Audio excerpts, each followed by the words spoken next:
Okay, well, let's kick it off. Thank you guys so much for joining. This is part of the CWDL webinar series on key mortgage topics for our clients and friends in the industry.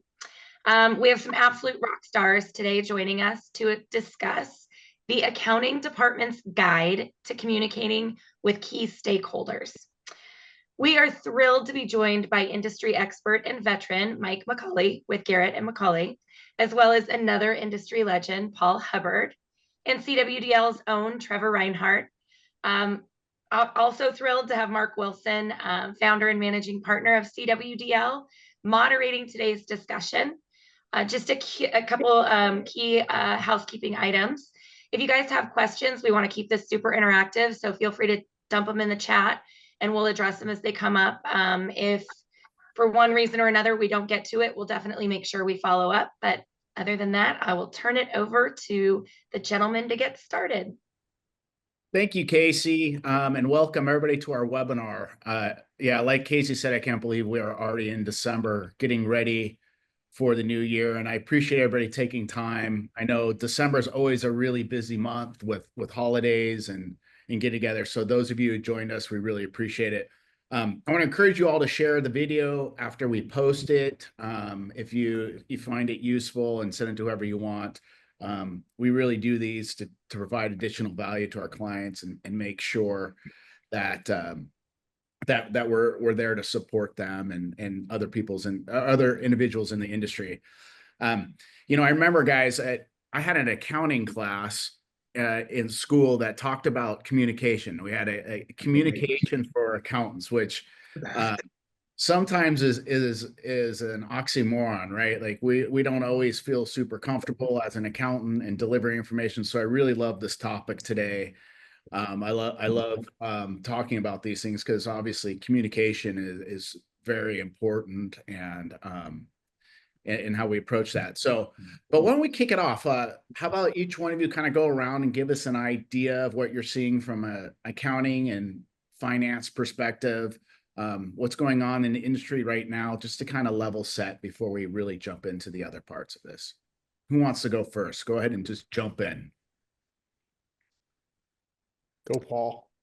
Hey, Mark, and everybody, thank you so much for joining us today. Yeah, as far as the what's going on in the market or in the industry, I mean, I know the people on our call are living it, right? So obviously they're living it, but so like I'm going to tell them, but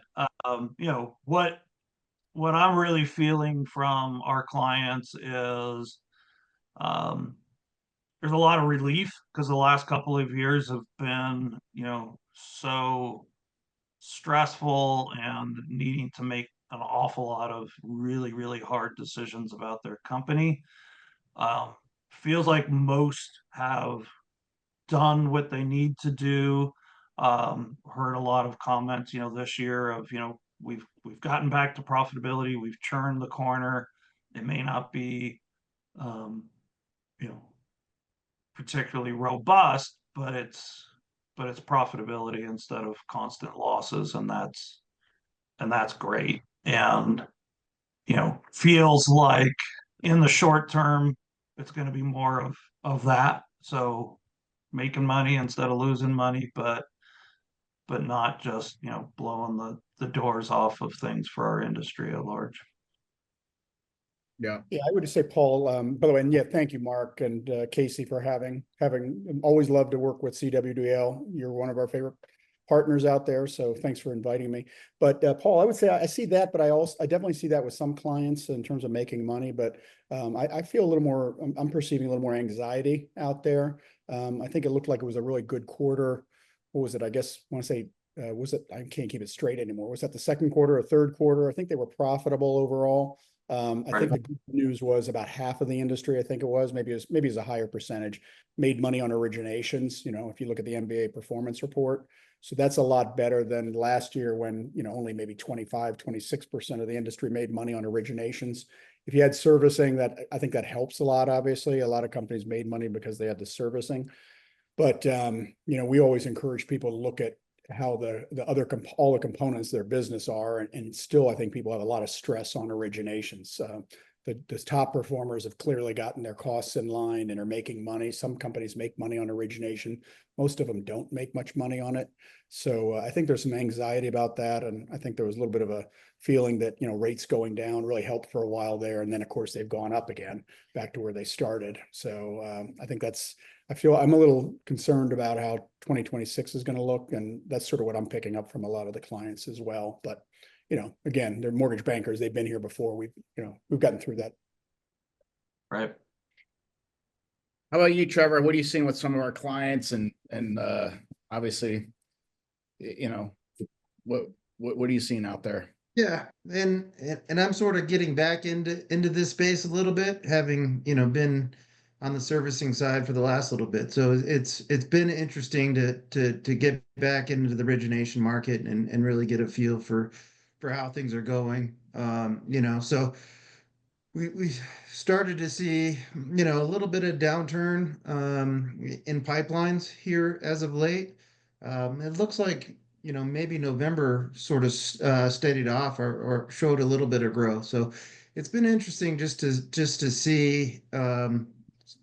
It almost feels more like a traditional market, which hasn't been around for a while, where there's a little bit of a downturn, going into the winter months, and so really just trying to get their feet underneath them and understand their business and what the last well, at this point, the last month is going to look like and how that's going to affect their year-to-date earnings, because as we mentioned, it was we had some profitability, but it wasn't huge throughout the rest of the year. So really just trying to maintain profitability for the remainder of the year, I think. Yeah, I had a call yesterday. I had a client reach out and just talking through their year end, and I would say, I don't know if the word's pride or proud, maybe proud. A lot of these clients, I think, did listen and have the courage to make change. Some reinvented themselves over the last couple of years, and there's been I've seen that. So I'm a little more optimistic than I've been, definitely going into 2023, this last 2024 and going into 25. I feel more confident that there's going to be, I think clients are kind of, the story is they know what to do. They're figuring out how to at least be profitable, get to the right size, and be ready for whatever market comes their way. So I think that's interesting, and hopefully that continues. And with that, why don't we go ahead and talk a little bit about the communication side? So what in your experience, how can you be proactive in the information to report to management? So what should be reported? How should it be reported? And really, when should it be reported? If you all can just kind of talk through some real life experiences that you've had. And I know controllers and CFOs and even senior accountants that are internal sometimes have information delivered to management and leadership and above. That isn't always the best information. It isn't what they want to hear, but so maybe just kind of share your experiences with that and what your thoughts are on that. What's the best way to go? And I'm going to pitch that over to Mike first. Okay, sure. Sounds good. Thanks, Mark. So I'm going to go from the perspective, I was not an accountant. I was a warehouse lender for a lot of years, and I've done the consulting work with clients since about 2009. So my perspective is a little different, but I think it's applicable. I guess on the you're talking about stories, Mark. One thing that I remember as a banker, which I think applies to the mortgage bankers out there. We were warehouse lenders to a client that ended up committing. We found out was committing fraud on us.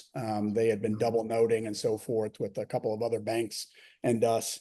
So it was not a good experience. But my boss and I found out about it. We went down there thinking it was going to be one of these trips to pick up the collateral and work it out with them. And then the guy admitted that there was a fraud. So at the time I was working for Lou Ranieri, which was great experience. Father of the mortgage-backed securities, Liar's Poker, The Big Short. People saw him in there. And my boss and I got on the phone right away and called our boss, who was in the middle of his daughter's bridal party or, you know, something like that. And had told him the story, that told him what happened. And he obviously wasn't happy to hear about it. And he was kind of shocked, as we all were. But then he called Ranieri, and because it was a big deal. We were just about to be sold to Bank United to Washington Mutuals in 2000. And Ranieri's first question to Tony Nacelle, our boss, his first question was, when did Frank and Mike know about it?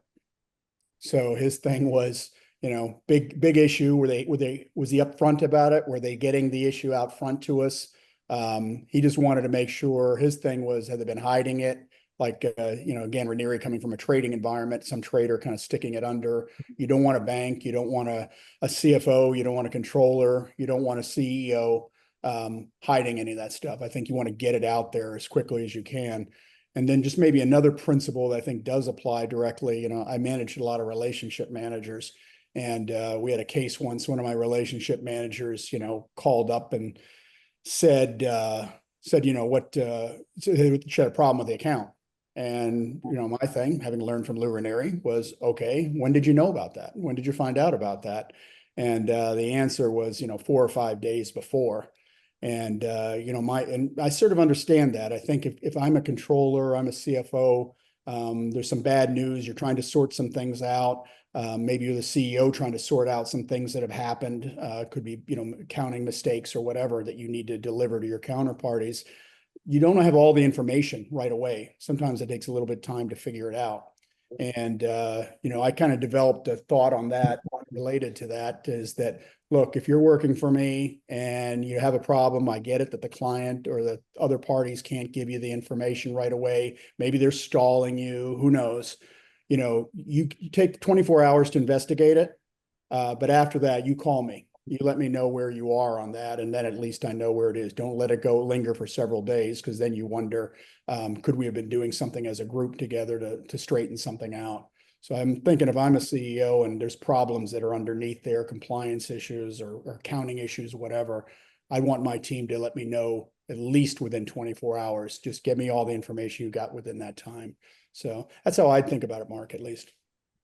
That's great. No, I think that's right. That really focuses on the timing, right? When do you report it? How do you attack it? And it's like anything. A lot of this stuff feels like common sense, but but when you get to that point,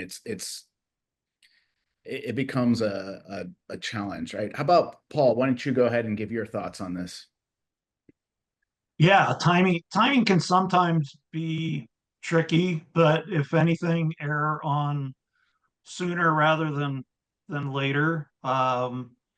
Generally, you know, whether it is with your internal leadership or with a warehouse lender or some other external stakeholder.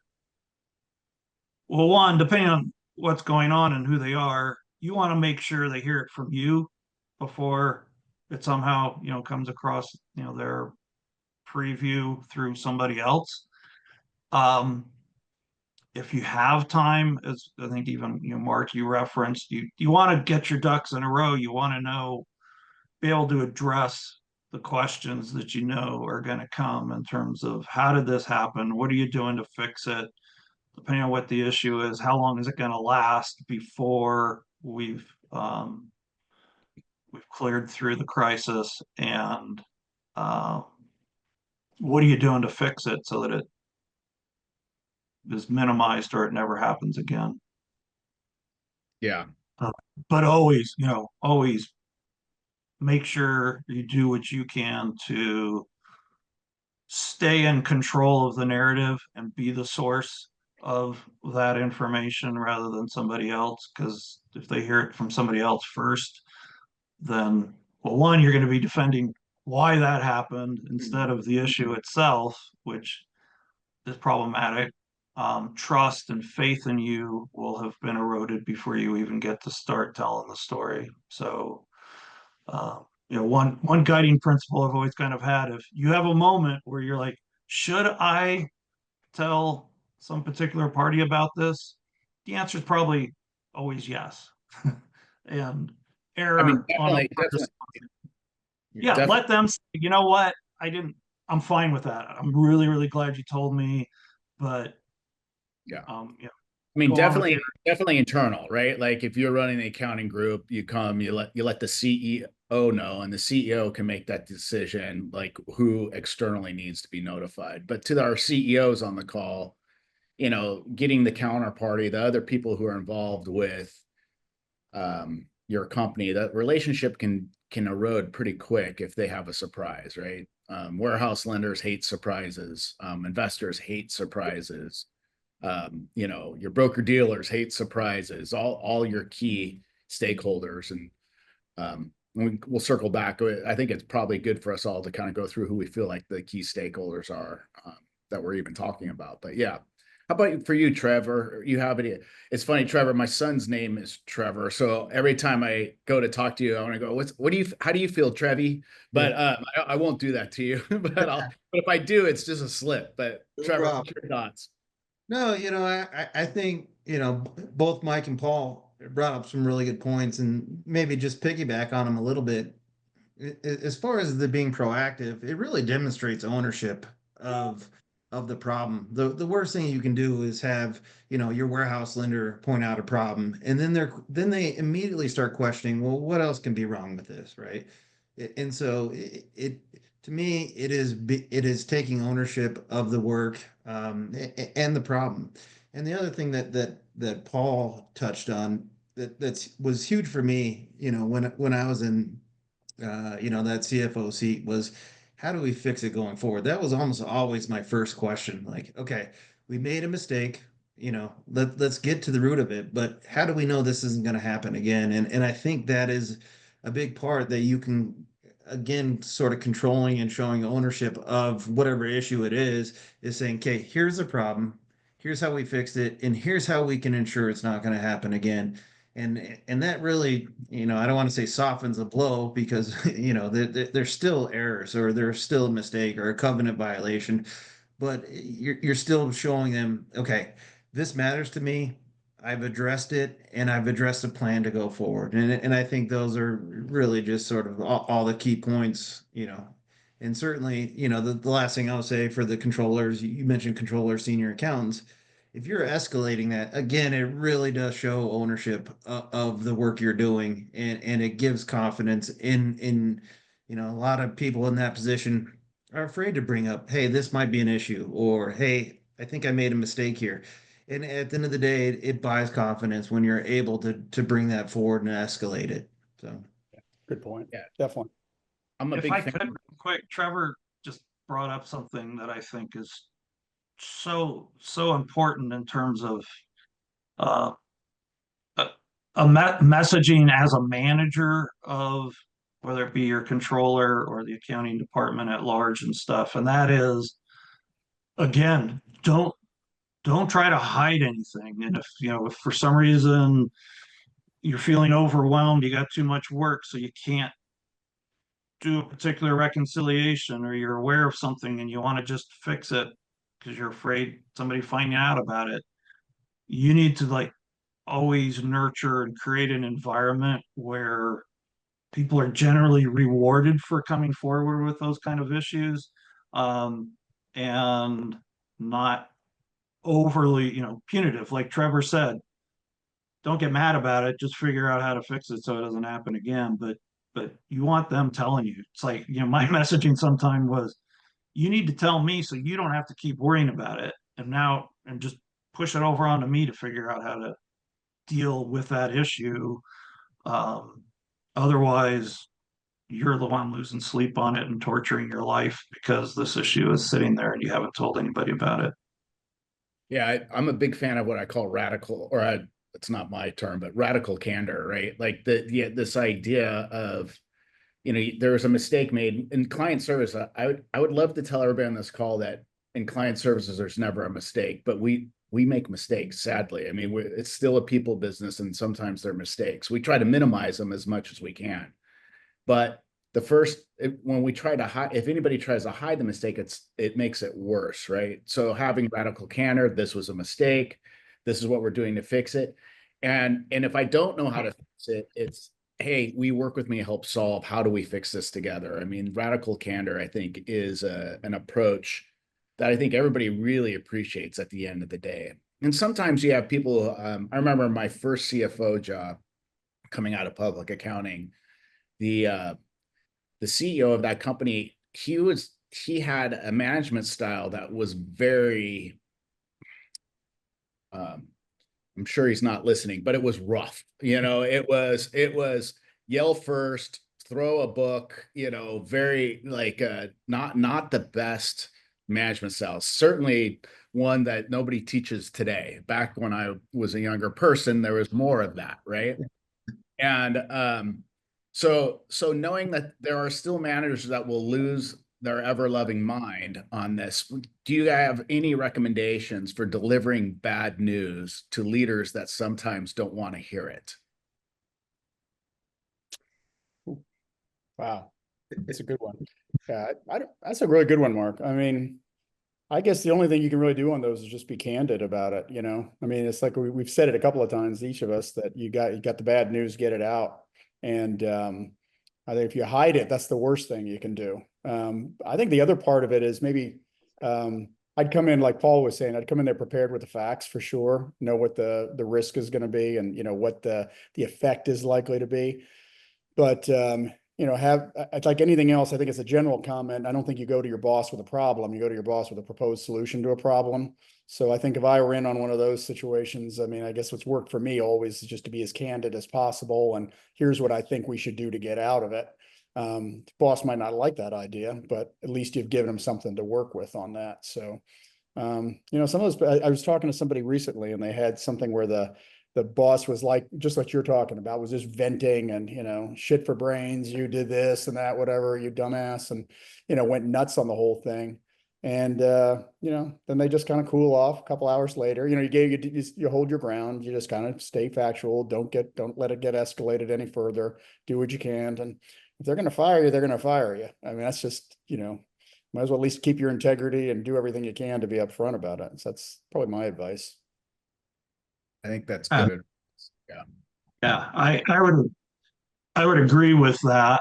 I would also add, if you've already observed and are aware of the fact that you're now in that environment, one thing I learned about halfway through my career, I had the great fortune to work in a really negative kind of environment, where my boss described a lot of the culture of the company was people with very short memories and very long fingers, which meant a lot of people who rose in that company did it because they were really good at figuring out how to make their problem your problem. And I won't tell you which one because some people might look at my resume, but I was just saying, everybody's running through LinkedIn right now. Yeah, right. And my poor, by the way, that guy that I do work for right away, he was an amazing person, a great mentor. I learned a lot. Exactly. I'll tell you what, when you work for somebody like that, you get sharp quick because those you don't want to have too many of those conversations. So, but go ahead, yeah. Mark, thank you. That brings me exactly to the point I was kind of leading up to, was that the reason that ended up being so great for my career was I figured out how to, what I called electrifying the fence. So I made sure my stuff was so rock solid that 90% of the time when somebody tried to do that deflection on me, I immediately could say no because of this, and then boom, boom, boom, and eventually they went away. But in the case of your example, again, it just means extra diligent in making sure that the chances of those conversations happening is on top of your mind every day you come to work. And then when it does happen, back to Mike's point, you generally already have all the facts you need very quickly as to why it happened and how you're going to fix it and exactly what the impact is for the company. And you come in and spend a very small percentage of the time talking about the issue itself and talking about how you've already got it under control. Yeah, I mean, in fairness, they're hearing it for the first time, right? I mean, you would have had the same issue and you're going, oh my, we probably didn't have that unusual reaction. Maybe we weren't as volatile as you were talking about, Mark, but the point is, you got to, in fairness to them, they're hearing it for the first time and it's an emotional reaction. I like the way Paul's going with it. Just, try to have the facts, try to nail it down and, you can control it from there and calm them down a little bit. And presumably they can catch their composure afterwards on it, but. Yeah, Yeah. no, go ahead, Trevor. Yeah. I've had the good fortune of not having to work for a boss like that in my career. So, You don't know what you're missing, Trevor. but on the client side, I mean, it's similar, right? Having to deal with clients where they have those personalities. And ultimately, what we're saying here is one, sort of know your audience, right? If they're volatile like that, come with the facts, make it short, make it, to the point, and absolutely make sure that you are able to address how it's going forward. The only other thing I would mention is, as far as when people come to me with problems, I encourage my team, hey, you may not have the answer of how to fix it, but the fact that you're escalating it and then say, hey, I don't know how to fix this right now, but I know this is a problem. And can we look at this? And can we discuss this? And I will say, listen, there's smarter people.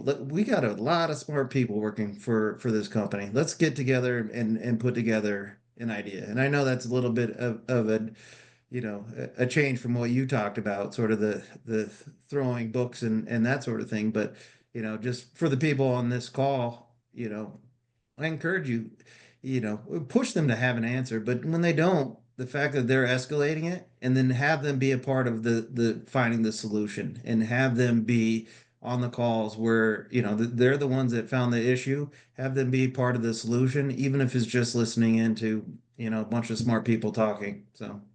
No, that's great. Right. That's great. We had a question come in that I think is really great. How do you when a lot of especially independent mortgage bankers are founded by really a lot of them, not all of them, but found by great originators who went out and built companies. But they have to deal with all the accounting rules that are related to GAAP, like fair value accounting, the valuing your MSRs and valuing your locked open not funded pipeline and all of those different topics, and the noise that it creates to your net profit as your pipelines move up and down. How do you recommend communicating those who are not really accounting experts and having them understand the financial data that's being delivered to them when they get frustrated because they don't necessarily understand the accounting? I mean, I'll take a stab at that. I think, my first reaction on that, Mark, is, if you're CFO, that's your job. I mean, your job is not just doing the accounting, it's to provide good strategic advice and it's to provide education. And you're the expert at those topics. And I think you've got to be, I mean, this is my opinion. If you want to be a really good CFO, it's more than mastering the accounting and having the right answers. It's being able to communicate and educate the rest of the senior management. I'd leave it at, you got to be able to educate them properly. You've got to come and figure out a way to meet them and to accommodate them. I know you're exactly right. And, I think we all admire how much moxie it takes to be an independent mortgage banker. I mean, I was a warehouse lender, when I've been a consultant, I've always admired, anybody who does that. I haven't done it directly and they have. And so I admire them for it. But it's not always their skill set. That entrepreneurial skill set is one that may not come with a big, strong accounting background or secondary marketing. And that's why they're hiring people to help them with that. And sometimes they make mistakes or they outgrow the people or they go a different direction. I mean, if they're good at that, they're willing to listen, but you've got to figure out a way. If you're the financial side, you've got to be able to educate them, bring them around to it. I would also encourage the example. I think it's a great question from the viewer. I just encourage them to bring in other parties who can help them. Well, bring in the auditor. So if I'm the CFO and I'm having problems with the CEO understanding something, bring in CWDL Bring in Trevor, bring in Paul to help them understand it. Mark can help them understand it. Bring in the warehouse lender to help them understand it. So I think you got to do the education and give them exposure to it. And I think if I was always the warehouse lender or the consultant, my message back to CEO is you need to understand this. You don't need to be an expert, but you need to understand this well enough that they're delivering you, this information is important information, and they're your expert. You're going to have to go with some of it and get at least some knowledge of that and validate it. If you don't trust the CFO, we'll go validate it, or you want to make sure you got it right, go validate it. But you've got to catch up, and the CFO has got to be the primary educator. Yeah, no, I agree with that. Yeah, any Paul or Trevor, you want to? I would say that like the CEO, they generally, as you're going through the financials, they're going to ask the same questions every month, right? I think probably the biggest disservice that most people do is they just sit down with the P&L and they just start talking, like going through it, right? Whereas the more you can summarize it and get it into the points that they're most interested in, and focus your attention and their, quite frankly, their attention on the key points, and that could be, breaking it down to basis points. There's a story for every P&L, and it's really just, our job as accountants. Listen, they're probably never ever going to, if you start quoting gap and all that crap, they don't care about it, right? And so it is, for better or worse, it's our job to learn how to speak their language. And they're telling you what the things that they want to look at, and try to develop some reporting, some metrics that actually bring those to the forefront, right? And take a stab at it. It's going to evolve over time, and they're going to ask more questions, and you're going to add and subtract stuff from that report. But just spend your time on what matters most to them. And the pipeline and hedging, you'll understand very quickly who understands hedging when they say, when their pipeline starts shrinking, they say, well, we closed more loans than we ever did, but we're losing money. And then, it's really taking that apart and explaining to them, okay, yes, and here's what's going to happen in the next 30 to 60 days. But ultimately, I think, in my experience, they're telling you the key points that they want you to look at, and you're doing yourself a disservice if you're not putting together a management package that hits those key points and allows them to really understand the business better. Hey, Paul, or I'm sorry, Mark, if I could just jump on something Trevor said. I agree with what you say, Trevor. I think the other part, though, is sometimes they may be very focused on certain things. As you say, they need to know them, but they want to know them, but there's also things they need to know. And, a good example, and the accounting often calls for, GAAP will often call for recognizing current period income, non-cash items. My experience often is the CEOs are very focused on the cash items, and they don't kind of get, so gosh, it looks like I made a lot of money because I booked a lot of MSRs and my pipeline went up, and I valued up the pipeline. I made all this money and I want to go spend a lot of money now. I saw that happen with a couple of clients, and the CFO was so good because he had the bad news that, look, take a look here. Yes, our numbers are up, but be careful because this number here can go away the other direction, especially if volume goes down on the pipeline. Pipeline value goes up, makes us look profitable. It goes down, it's going to look bad. It's not cash, can't go spending it. I thought that was one of the best services I ever saw a CFO do to a company. It's still there now. A couple of young entrepreneurial guys who wanted to spend a bunch of money that they frankly didn't have. So I think that's part of the problem. I agree with what you say, and I think also it's delivering what they need to know. One other real quick thing, I saw an excellent CFO the other day. Not the other day, it was about a month ago, that I was working with, and I had a very nice summary of what happened, a report that was used both internally for management and externally for the bankers and other counterparties that needed to see it. And when I was trained as a banker, they always told us to get away from elevator analysis. This went up, that went down, this went up, that went down. And this guy who's an excellent CFO, when I read the report, it's like this went up, this went down, this went up, this went down. And I'm thinking, if I'm the CEO, so what, right? Tell me, what does this mean? Give me something more. Why did it go up? Why did it go down? As you say, Trevor, what's the implication of it going up or down? So anyways. Yeah. Yeah, I'll add just a little bit, or to a large extent, kind of expand slightly, or what Trevor made some great points, and one of them that really resonated with me was using that monthly meeting you're going to have with your CEO every month to review the financial statements, and you'll get a feel from that as to what aspects of the accounting relationships and stuff are resonating, and which ones that kind of have a confused or blank look on their face when you mention it. Use those as the opportunity to add clarity, um, as you continue to have those meetings every month, so that when an event happens that is highly nuanced from an accounting standpoint, um, you have a higher base with that individual, and you're not necessarily having to start at zero quite as much. The other thing I learned was honing my art skills really helped. Pictures are really, really good for CEOs, but all joking aside, as much as you can keep it simple, flow charts or just diagrams that do kind of show the flow of a transaction from an accounting standpoint. The old adage of a picture is worth 1,000 words is absolutely true in this case. And keep in mind, you're not trying to make an accountant out of them.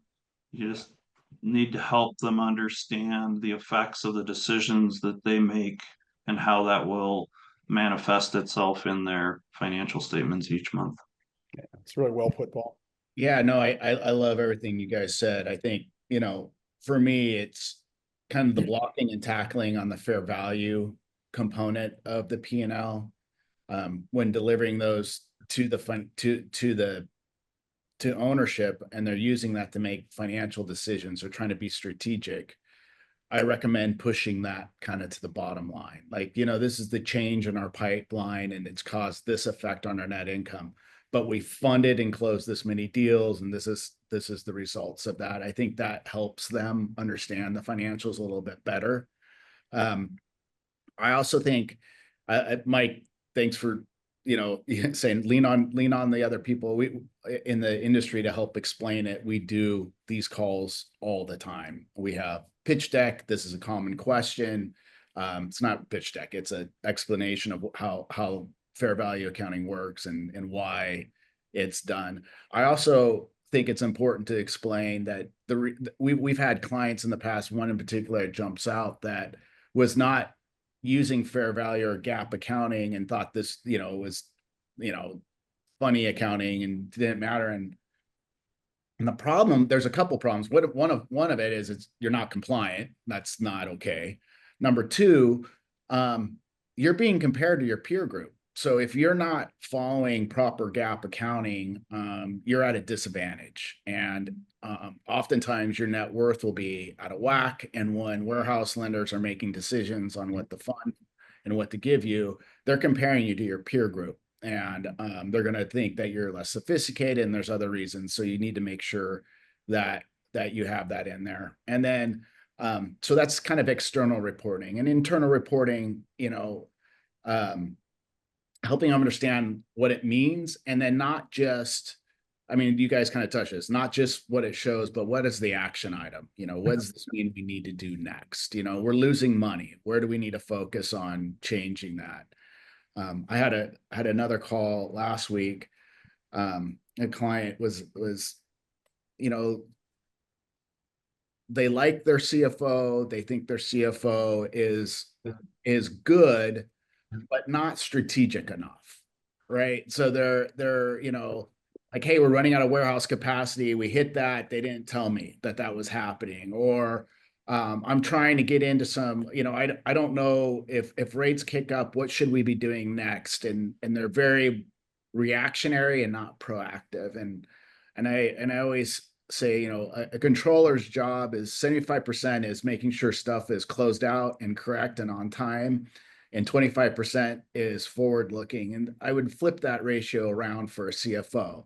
A CFO's job is 75% strategic and into the future, and 25% making sure that the controller is supported and got their stuff right. And that can be moved up or down depending upon the different companies, but that's part of it. So why don't we kind of jump into that? So what are some tips for financial planning and forecasting? What do you all see out there? What is best practice, and what do you have as a recommendation for that?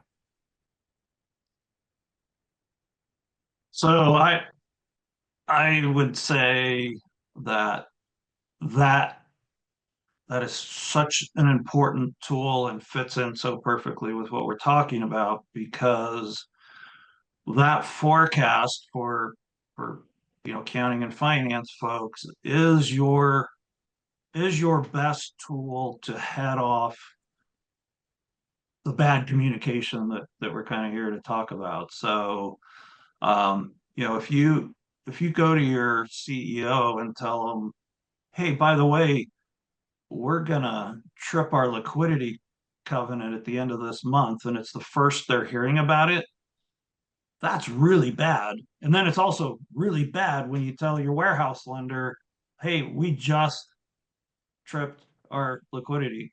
And they're like, well, how did you not know this was coming? Because you don't have a robust forecast, right? So build out that forecast to communicate, or be your tool to communicate issues early rather than later, and have that be both a P&L focused forecast as well as a cash flow forecast, because we all know you could still be making a ton of money from a GAAP income standpoint and run out of cash, and companies don't go out of business because their P&Ls are bad. They go out of business because they don't have the money to keep going. How often do you think forecasting and planning should be done? And when do you think the best time is to do that work? Personally, it was a tool, especially during tougher times, that at least for me personally, I updated it every single month, if nothing else, because it gave me the opportunity to continually refine my forecast, so I could learn what the weaknesses were in my forecast and what I needed to shore up every single month, because I'm understanding why my forecast missed the mark. And it may just be fundings didn't come in where they should be, but was there some other fundamental issue with my forecast? So I could leverage every single month's results to improve it. And then, you should be reviewing that with the whole leadership team at least quarterly. A lot of times it'll be hard to get their focus and interest and attention on that. And so it'll really vary, Mark, in my opinion, on company to company and how much focus and time they're willing to give it. But that doesn't mean you don't do it, because you need it. Yeah, and you may need. Yeah, I know you've Go been. ahead. I know you've been helping our clients with that, and I've received a lot of great feedback. Trevor and Mike, what are your thoughts on forecasting and I think forecasting, that's one of the more tricky ones. I think one, at least if you're building a forecast for a year, so Paul touched on a lot of things that I want to touch on as well, but you have to you have to involve a lot of, the leadership team. You have to get sales involved. The problem there is you have to force them to answer how they're going to get to those production numbers, because they will all tell you that they're going to grow 30% volume and so on and so forth, right? So it is our job. They're ultimately the ones that are going to be held responsible for, so those production benchmarks. Our job is to make sure that it's reasonable and attainable and something that we can actually hit. So it is very important to just not just take the sales numbers and then run through your margins and everything else and say, here's my forecast. It is really like, okay, I need to understand how you're going to get there and challenge that and push back so at least the initial one, it's a pretty big it can be a pretty big undertaking. But if you don't have buy-in from sales, they're going to say, well, I never agreed to that number, or like, oh, that's unrealistic, or whatever it is. So it is important to uh, at some point get buy-in from each of the parties that you're forecasting, right? And it's tough. And listen, you're never going to hit your forecast. It's always going to be, there's going to be something wrong with it, and that's where sort of fine tuning it, going forward monthly. We sort of, I sort of let the first quarter play out before I really started, reforecasting it, because you don't really know. But then from there on, we would do sort of a rolling, forecast every month and adjust it. And, we didn't necessarily get buy-in as we're doing get sales numbers each month, but there are those touch points, whether quarterly, semi-annually, whatever the case is, that you do need to say, okay, by the way, we are now 30% off of your forecast. Are you going to be able to make that up the last half of the year, or do we really need to actually adjust some of those forecast numbers? And then just the other thing that Paul touched on is forward looking for things like the covenant violations, net worth, liquidity.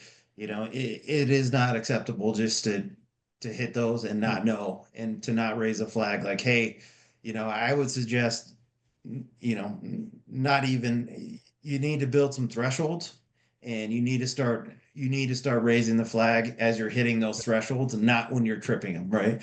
So if your liquidity is $1 million, maybe at $1.5 million, whatever the number is that makes sense for your company, you build in that threshold. And as you're approaching that, you're saying, hey, we're approaching the threshold. Hey, we just crossed the threshold. We're in danger territory now. And that is your job. And it's to look forward, and it's using the forecast, the cash flows, all those things. But, don't wait until it's last. Give yourself some time to come to a solution. Yeah, but Trevor, you just touched on a fabulous thing that companies should really discuss internally, and that is, what are your own internal covenants? So, your warehouse banks are going to have a particular level, but and yours should be well above that. But yeah, where is that? And that is the measure where you're sounding the alarm, not because we're going to trip a warehouse covenant. It's, we're going to trip our own internal, much more conservative covenant. And then you can start putting together your plans on that. Mark, I think from our newsletter and just from all the discussions, the work we do together with CWDL, that, I mean, we're big believers in forecasting, and, we review probably 40 to 60 companies. Joe and I do it personally every year, and we're struck by how few of them have forecasts and how little they go into it. To me, the worst thing I like to hear, and we hear it too often, is, tell me what happens to rates and I'll tell you how much money I'll make, because I get it, but that's not how you want to think about your business. And what we do know, we know that the best companies, the top performers, do forecasting. They have a plan, they have a process to review it, to understand why there are variances and moving, and, kind of make the proper adjustments, or get the business plan back in line on it. So, I mean, we believe in it enough that we do a webinar on it every year, and, we're still trying to get everybody to follow what we're saying on it, but we believe in it. A few just quick points on it, beyond the fact that we know that the best companies do it. We would suggest, I mean, Trevor, we agree with you that, doing an annual forecast is the way to go.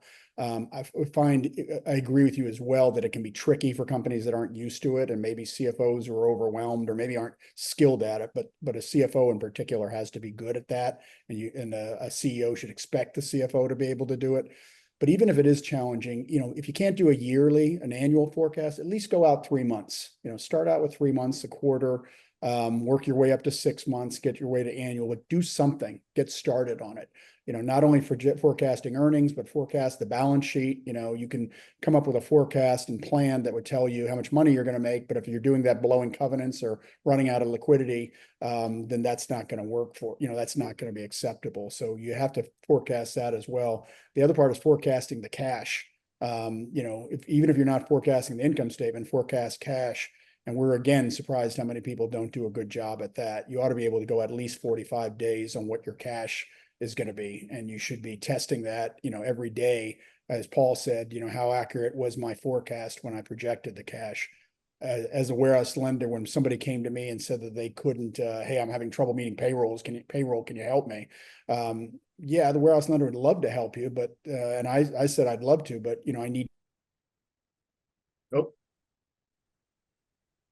Mike froze. I don't know. I think, but yeah, he was, we'll just we'll jump in here, but yeah, I mean, I'll go ahead and jump in and just say, like, I agree with everything you guys said. I think the cadence of forecasting for me is, I think it's good to have a 3 or 5 year plan and work backwards, and then use that to create positive and negative, variances, why those are there. Oh, something happened. Anyway, but yeah, well, I'm sure he'll join us back up. But hey, you there, Mike? We lost you. Sorry, I lost you a second. But yeah, the final thing I just was going to say is just, there is a little bit, you do want to make some variations or assessments on the forecast. You might have to do, recast it. But I think you try to fix the business first, try not to, it's too easy often to just go ahead and adjust it because we didn't make the numbers. So those are just my thoughts on it.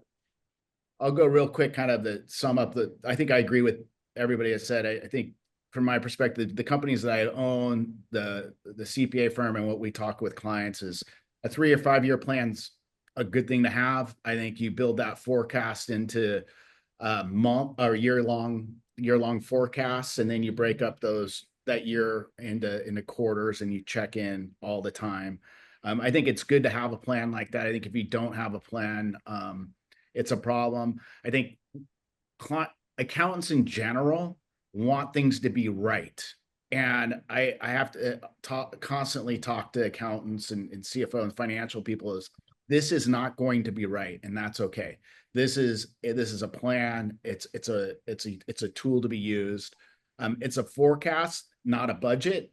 I'm a big believer that budgets are an excuse to spend money. A forecast is an intentional plan to make money. And I think it's a distinction that is different that I encourage people to think about. I think updating the forecast monthly is important because that's what you're going to use to make decisions. Are you ahead? Are you behind? What are you going to do? How are we meeting it? What we need to adjust? I love what you said, Mike, on the cash flow. This business, people say, is not predictable, but it actually is pretty predictable in short chunks. You know what you have in your pipeline, you know what you have locked, you know what your average pull-through rate is, you know how much money you expect to make. There's a lot of predictability because you have a lot of, because the cycle from lock to fund, especially the originators and certainly servicers, you have some predictability in that, and use that to your advantage. Because right now, if you're going to make money over the next quarter, you have a pretty good idea. You can adjust your payroll and your overhead to meet that, and the best performers do that. And so I think that's kind of my summary on that part of it. But all good stuff there. Do the one more time for us. I like that. The one about, would you say budgets are excuses to spend money? And forecasts are excuses to Or right being now, intentional about being profitable, you know, I like that. it's intentionality in forecasting. I think budgets are excuse to spend. And it maybe it's my own brain damage, but I think it's a mindset that I think is important to have, especially in this industry. You know, I think there's nonprofits dealing budgets. But although Very So- good. Go To, ahead. to that point, Mark, I've found over the years that for a lot of, you know, independent mortgage bankers, having internal department level budgets is not always all that helpful. I mean, in its general concept, yeah, that sounds great. But if you have good controls in place in terms of what department managers need to go through for staffing increase approvals or new vendor spends and stuff like that. I mean, look, in the mortgage industry, for any given department, by a huge margin, the biggest line item in their budget is going to be staffing. So if you have control over what they have to do in order to get approval to make changes in their staffing levels, you don't need a budget. And to your point, they can't come to you and say, well, I already had approval for it in my budget, so of course I can do it. It's like, no, you need to come to me at the time you think you have the need and get affirmation in real time. Yeah. Oh, we lost Mike again. Well, you know, I think we're kind of coming up to the end here. I think maybe we'll just do a quick little rapid go around here. Maybe a key takeaway from what we talked about today. I know as our financial leaders here, thinking through what needs to be communicated to management. Any key takeaway, Paul, you wanna leave everybody who's listened with? Yeah, I would say you need to make sure that you're not only always in control of what you're responsible for, but you need to constantly demonstrate that you're in control, and communicating often and as needed and thoroughly is the best way to do that. Yeah. Trevor, how about for you? Yeah, you know, for those that maybe don't forecast or haven't built some of these tools, it's going to feel overwhelming. I will just say, you know, I forget who said it, but just get started and continue to build on those tools as you come, right? We cannot cover every circumstance. We're not, like, well, all we're doing our best to cover, you know, the things that we can reasonably know about, and just continue to build that tool chest and continue to build those, you know, those reports. And at some point you're going to have a very comprehensive thing. Don't try to do it all at once. You're going to do them all half-assed, and it's going to come out poorly. Hit the key points and build from there. Yeah, and then I would add, like, Mike, we're just going around talking about key takeaways as we're getting ready to wind this up. I'd say having radical candor with all the stakeholders, even including loan officer compensation. I think a lot of times we have, you know, loan officers, we are the lifeblood of this industry. They're often the customer of the originator in a big way. But sometimes, you know, the tail wagging the dog too much, and there's too much given to them, and there's concessions, and pay attention to that, and having really radical candor conversations that are completely transparent. Get them on your side, have them understand why things are being done, why you can't give concessions all the time. All of these things I think are really important, and having those tough conversations with warehouse lenders and investors and alike. Anything you want to add, Mike, right before we pitch it to Casey?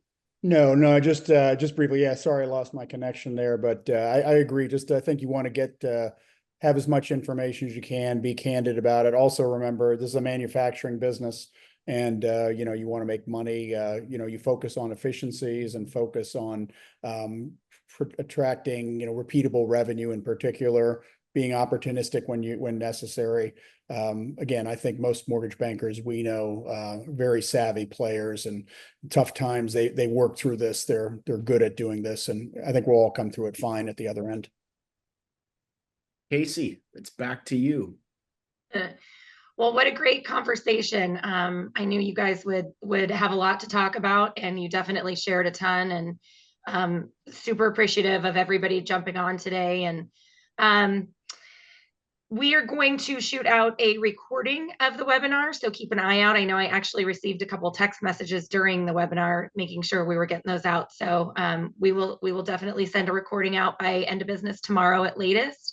If you guys could just take the brief survey that should pop up at the end of this, that's great.